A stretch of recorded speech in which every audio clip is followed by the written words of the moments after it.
Cartoon World। क्या आप यकीन करेंगे, एक आदमी मरने के बाद सीधे यमलोक पहुंच गया, जहां खुद यमराज ने उससे कहा, तुम्हारी मौत गलती से हुई है। लेकिन असली शौक तो तब लगा जब उसे वापस भेजने का कारण पता चला। आखिर ऐसा क्या था जो यमराज को भी फैसला बदलना पड़ा? यह कहानी सुनते ही मस्ती कार्टून वर्ल्ड के दर्शक खुश हो जाएंगे। एक छोटे से गांव में राघव नाम का एक आदमी रहता था।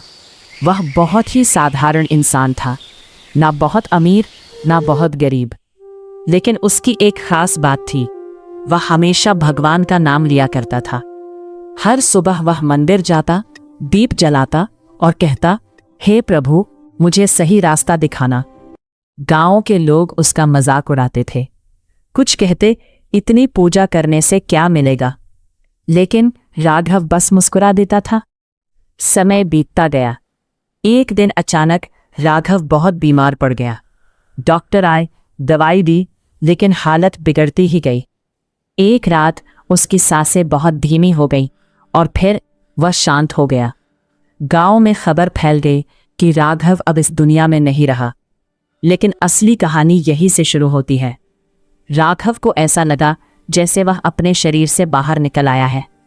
वह अपने ही शरीर को देख रहा था। उसके परिवार वाले रो रहे थे, लेकिन वह कुछ कर नहीं पा रहा।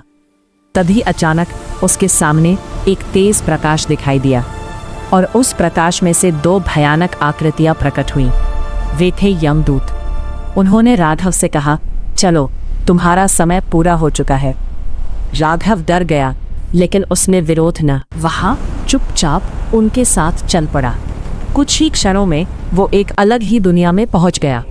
वहां चारों तरफ अंधेरा था, लेकिन एक जगह बहुत तेज प्रकाश चमक रहा था।